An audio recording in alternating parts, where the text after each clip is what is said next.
नमस्कार। नमस्कार। कभी ऐसा महसूस होता है कि जैसे किसी अनदेखी शक्ति ने शरीर पर ब्रेक लगा दिए हों, दिमाग में एक धुन सी छाई हो, बिस्तर से उठने का बिल्कुल मन न करे और हर काम एक बोझ जैसा लगे। आयुर्वेद और योग दर्शन के अनुसार ये सिर्फ आलस नहीं है, ये एक बहुत गहरी शक्ति का प्रभाव हो सकता है जिसे तम गुण कहते हैं। आज हम इसी तम गुण की गहराई में उतरने वाले हैं। हमें जो स्रोत मिले हैं वो इसे सिर्फ एक मानसिक अवस्था नहीं बल्कि एक मूलभूत जैविक और भौतिक शक्ति के रूप में देखते हैं। तो आज हम एक सफर पे निकलेंगे, एक ऐसा सफर जो इस जड़ता और अंधेरे से शुरू होकर ऊर्जा और फिर मानसिक स्पष्टता तक जाता है। और हमारे स्रोत बताते हैं कि ये सफर सिर्फ इच्छा शक्ति का नहीं बल्कि विज्ञान का है, जिसे हम अपनी रोजमर्रा की जिंदगी में लागू कर सकते हैं। बिल्कुल। और इस सफर की शुरुआत होती है सांख्य दर्शन के एक मूल सिद्धांत से। इसके मुताबिक ये पूरी कायनात, हमारा शरीर, हमारा मन, सब कुछ 3 मूल ऊर्जाओं या गुणों से बना है। सत्व, रज और तम। सत्व है संतुलन और प्रकाश, रज है गति और क्रिया, और तम है जड़ता और अंधकार। स्रोत में एक बहुत ही कमाल की बात लिखी है जो मेरे दिमाग में अटक गई।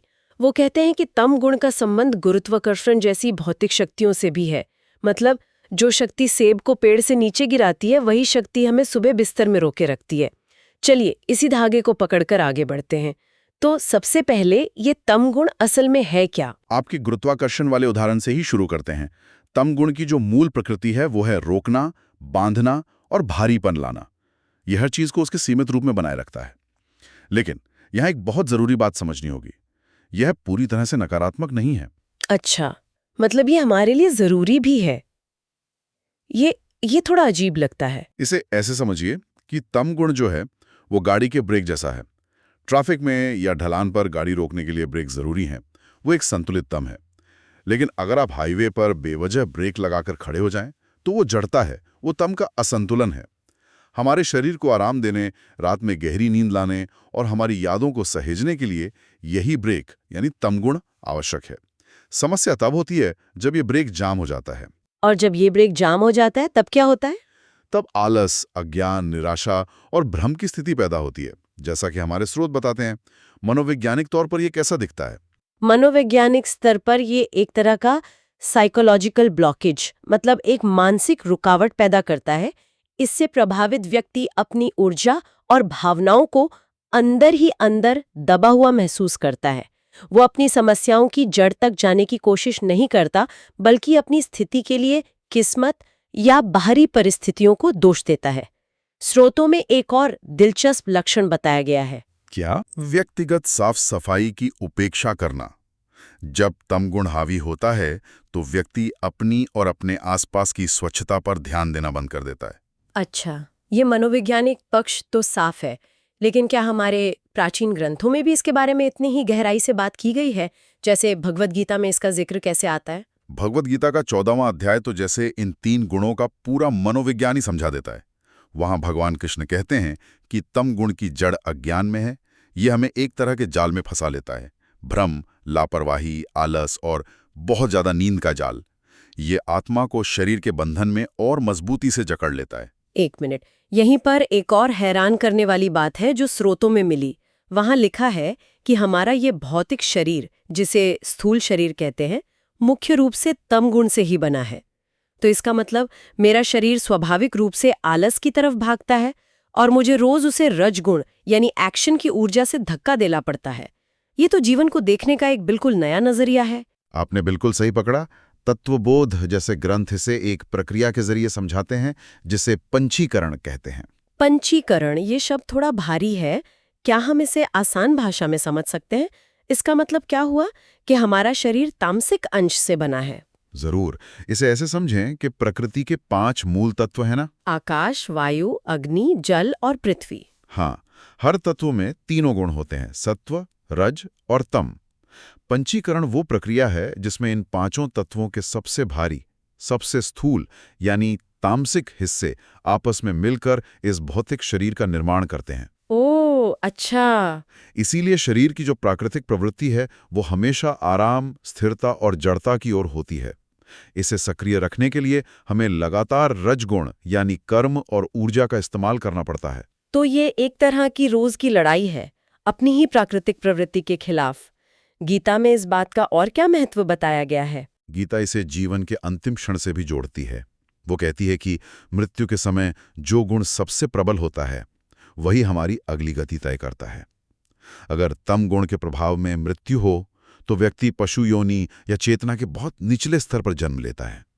ये दिखाता है कि इस गुण का प्रभाव कितना गहरा और दूरगामी है। ठीक है, तो ये सिर्फ आलस नहीं है, ये हमारे शरीर की बनावट और हमारी आध्यात्मिक यात्रा से भी जुड़ा है। अब इसे स्वास्थ्य से जोड़ते हैं। आयुर्वेद इस पर क्या कहता है? आयुर्वेद में रज और तम को मानस दोष माना गया है, मतलब मन के रोग का कारण। चरक संहिता के अनुसार जब मन में तम गुण बढ़ता है तो उसका सीधा असर शरीर के कफ दोष पर पड़ता है और वो भी असंतुलित हो जाता है। ऐसा क्यों? इन दोनों में क्या संबंध है? क्योंकि दोनों की प्रकृति एक जैसी है, भारी, ठंडा, स्थिर और चिपचिपा। वे दो ऐसे दोस्त हैं जो मिलकर एक दूसरे की नकारात्मकता को और बढ़ा देते हैं। जब कफ और तम गुण मिल जाते हैं तो व्यक्ति में बहुत ज्यादा नींद आना, लालच, भावनात्मक उलझन, चीजों से मोह और गहरा आलस्य, ये सारे लक्षण बहुत ज्यादा प्रबल हो जाते हैं। और यहाँ पर एक ऐसा कनेक्शन है जिसने मुझे सच में चौंका दिया है। हमारे स्रोत इस प्राचीन आयुर्वेदिक सिद्धांत को सीधे सीधे आज के न्यूरोसाइंस से जोड़ते हैं। ये कैसे काम करता है? हाँ, ये कनेक्शन कमाल का है। देखिए, जब कोई व्यक्ति बहुत ज्यादा तनाव, भाग-दौड़ या उत्तेजना में रहता है, जिसे हम राजसिक अवस्था कह सकते हैं, तो उसका शरीर और दिमाग थक जाता है। न्यूरोसाइंस बताता है कि ऐसी स्थिति में मस्तिष्क के डोपामाइन रिसेप्टर्स की संवेदनशीलता कम हो जाती है। डोपामाइन वो न्यूरोट्रांसमीटर है जो हमें खुशी, प्रेरणा और इनाम का एहसास कराता है। रजगुण के बाद हमारा दिमाग खुशी महसूस करने की क्षमता ही खोने लगता है। और फिर क्या होता है? बिल्कुल, जब खुशी महसूस करने की क्षमता कम हो जाती है तो व्यक्ति प्रेरणाहीन, निराश और अकेलेपन की स्थिति में चला जाता है। वो चीजों से कटने लगता है। इसी अवस्था को आयुर्वेद हजारों साल से तामसिक प्रवृत्ति का बढ़ना कह रहा है। तो जिसे हम आज बर्नआउट या डिप्रेशन का एक रूप कह रहे हैं, वो असल में रज के चरम पर पहुंचकर तम में गिरने की अवस्था है। ये तो बहुत बड़ी बात है। तो अगर हमारा शरीर, मन और यहाँ तक कि हमारी ब्रेन केमिस्ट्री भी इस तामसिक अवस्था में फंस सकती है, तो इससे बाहर निकलने का रास्ता क्या है? स्रोत सबसे ज्यादा जोर हमारे भोजन पर देते हैं। क्योंकि जैसा अन्न वैसा मन, ये सिर्फ एक कहावत नहीं, ये एक जैविक सच्चाई है। स्रोत में तामसिक आहार की एक लंबी सूची है।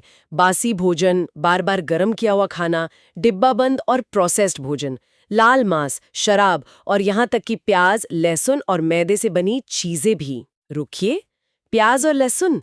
ये तो हैरान करने वाली बात है, क्योंकि आजकल कई स्वास्थ्य विशेषज्ञ इन्हें सेहत के लिए बहुत फायदेमंद बताते हैं। तो यहाँ आयुर्वेद और मॉडर्न न्यूट्रिशन में एक विरोधाभास दिखता है। स्रोत इस पर कुछ कहता है? बहुत अच्छा सवाल है। आयुर्वेद प्याज और लहसुन को सीधे तौर पर अनहेल्दी नहीं कहता, लेकिन वो भोजन को सिर्फ विटामिन और मिनरल्स के नजरिए से नहीं देखता, वो उसके सूक्ष्म प्रभाव को भी देखता है। माना जाता है कि प्याज और लहसुन में राजसिक और तामसिक गुण होते हैं। वे पहले शरीर में उत्तेजना यानी रज पैदा करते हैं और बाद में मन को भारी यानी तम बनाते हैं, जिससे ध्यान और मानसिक शांति में बाधा आती है। इसलिए आध्यात्मिक अभ्यास करने वालों को इससे बचने की सलाह दी जाती है। समझ गई। तो ये शरीर के लिए फायदेमंद हो सकता है, लेकिन मन की सूक्ष्म ऊर्जा के लिए नहीं। स्रोतों में एक और बड़ी दिलचस्प बात है। कहते हैं कि पकाने के 3 घंटे बाद भोजन अपनी जीवन शक्ति यानी प्राण खो देता है और तामसिक हो जाता है। ये तो आज की भाग-दौड़ वाली जिंदगी के लिए एक बहुत बड़ा चैलेंज है, जहां लोग हफ्ते भर का खाना एक साथ बना लेते हैं। ये एक बहुत बड़ा चैलेंज है। तामसिक भोजन हमारे पाचन तंत्र पर एक भारी बोझ डालता है, जिससे शरीर में आम यानी विषैले तत्व बनते हैं। ये आम हमारी शारीरिक और मानसिक नाड़ियों को ब्लॉक कर देता है, जिससे बुद्धि मंद होती है और निराशा, गुस्सा, लालच जैसी विनाशकारी भावनाओं को बढ़ावा मिलता है। इसके ठीक विपरीत सात्विक आहार जैसे ताजे फल, सब्जियां, अंकुरित अनाज, घी, ये शरीर में प्राण को बढ़ाते हैं, जिससे हल्कापन और स्पष्टता आती है। भोजन तो एक बहुत बड़ा हिस्सा हो गया। इसके अलावा हमारी दिनचर्या या लाइफस्टाइल के बारे में क्या सिर्फ सुबह जल्दी उठने से इतना बड़ा फर्क पड़ सकता है? पड़ सकता है, और इसके पीछे भी विज्ञान है। आयुर्वेद ब्रह्म मुहूर्त यानी सूर्योदय से लगभग 90 मिनट पहले उठने पर जोर देता है। ऐसा इसलिए क्योंकि इस समय वातावरण में सात्विक ऊर्जा अपने चरम पर होती है। ये शांति और स्पष्टता का समय है। देर तक सोना शरीर में स्वाभाविक रूप से कफ और तम को बढ़ाता है, जिससे दिन की शुरुआती भारीपन से होती है। ठीक है, तो सुबह जल्दी उठना पहला कदम है। लेकिन जो लोग जड़ता में गहरे फंसे हुए हैं, उनके लिए बहुत मुश्किल हो सकता है। क्या कुछ और छोटी आदतें हैं जो मदद कर सकती हैं? हाँ, स्रोत कुछ बहुत ही व्यवहारिक उपाय बताते हैं, जैसे सुबह उठकर जीभ साफ करना, जिसे टंग स्क्रैपिंग कहते हैं। रात भर में जीभ पर जो आम या टॉक्सिन्स जमा होते हैं, ये उन्हें हटाता है। दूसरा है शरीर की सूखी मालिश, ड्राई ब्रशिंग, जो त्वचा के नीचे लसिका तंत्र मतलब लिम्फेटिक सिस्टम को सक्रिय करता है और शरीर में जमा हुई जड़ता को तोड़ने में मदद करता है। ये छोटी छोटी क्रियाएं शरीर को जगाने का संकेत देती हैं। और योग के बारे में क्या? जब कोई पहले से ही आलसी और थका हुआ महसूस कर रहा हो, तो उसे योग करने के लिए कैसे प्रेरित किया जाए? क्या इसका मतलब घंटों ध्यान में बैठना है? बिल्कुल नहीं, बल्कि ठीक इसका उल्टा। तमोगुण को तोड़ने के लिए स्रोत स्थिर आसनों के बजाय गतिशील योग का सुझाव देते हैं, जैसे तेज गति से किया गया सूर्य नमस्कार या भुजंगासन और चक्रासन जैसे शरीर को ऊर्जा देने वाले आसन, यानी बैक बेंड्स। ये आसन शरीर में गर्मी यानी अग्नि तत्वों को बढ़ाते हैं। ये गर्मी सीधे सीधे तमोगुण के ठंडे और भारी स्वभाव को काटती है। ये शरीर में रजगुण को सक्रिय करने जैसा है, ताकि तम की पकड़ ढीली पड़ सके। और प्राणायाम, सांस लेने की तकनीकें इसमें कैसे मदद करती हैं? काम को तो स्रोतों में आध्यात्मिक प्राथमिक उपचार या स्पिरिचुअल फर्स्ट एड कहा गया है। जब मन बहुत भारी और निराशा में हो तो भस्त्रिका प्राणायाम, जिसमें तेजी से सांस ली और छोड़ी जाती है, शरीर में तुरंत ऑक्सीजन का प्रवाह बढ़ाकर चेतना को जगाता है। मध्यम स्तर के तम के लिए कपालभाति बहुत प्रभावी है। ये सिर्फ फेफड़ों को ही नहीं बल्कि पूरे मस्तिष्क को सक्रिय कर देता है। भोजन, दिनचर्या, योग, और एक चीज इसका जिक्र है, वो है प्रकृति, खासकर सूर्य का प्रकाश। हाँ, आतप सेवन यानी सूर्य के प्रकाश का सेवन। सूर्य का प्रकाश हर तरह से तम गुण के विपरीत है। तम अंधेरा है, सूर्य प्रकाश है। तम ठंडा है, सूर्य ऊष्मा है। आधुनिक विज्ञान भी ये मानता है कि सूर्य का प्रकाश हमारे मस्तिष्क में सेरोटोनिन यानी खुशी का हार्मोन बढ़ाता है। ये मौसमी निराशा, जिसे सीजनल अफेक्टिव डिसऑर्डर कहते हैं, उसको दूर करता है, जो कि तम गुण का एक बहुत ही स्पष्ट लक्षण है।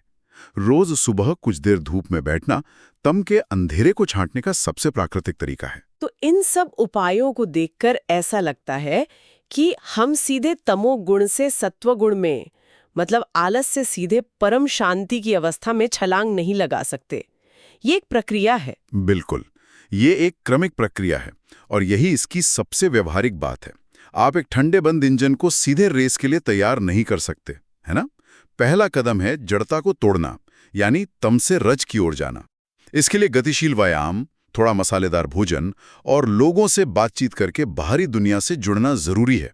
ये आपको क्रियाशील बनाता है। और एक बार जब इंजन स्टार्ट हो गया और गाड़ी चलने लगी, यानी व्यक्ति राजसिक अवस्था में आ गया, तब उस बढ़ी हुई ऊर्जा को सही दिशा देने और शांत करने की जरूरत होती है।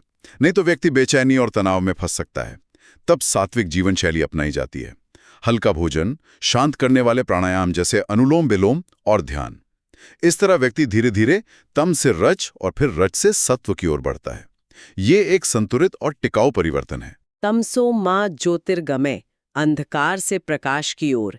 ये उपनिषदों की प्रार्थना असल में तम गुण से सत्व गुण की ओर जाने का ही तो सफर है। तो आज की इस गहरी चर्चा से ये साफ है कि तम गुण सिर्फ एक बुरी आदत या आलस्य नहीं है, बल्कि एक गहरी जैविक और मनोवैज्ञानिक शक्ति है जो हम सब पर असर डालती है। लेकिन अच्छी बात यह है कि हम इसके गुलाम नहीं हैं। अपने आहार, दिनचर्या, योग और प्रकृति के साथ जुड़कर हम इसे सचेत रूप से बदल सकते हैं। सार यही है कि तम गुण पर विजय पाना ही अच्छे शारीरिक स्वास्थ्य, मानसिक स्पष्टता और आध्यात्मिक विकास की दिशा में पहला और सबसे अनिवार्य कदम है। ये प्राचीन ज्ञान हमें सिर्फ समस्या नहीं बताता, बल्कि अंधकार से प्रकाश की ओर जाने का एक पूरा व्यवहारिक नक्शा देता है। और अंत में एक विचार।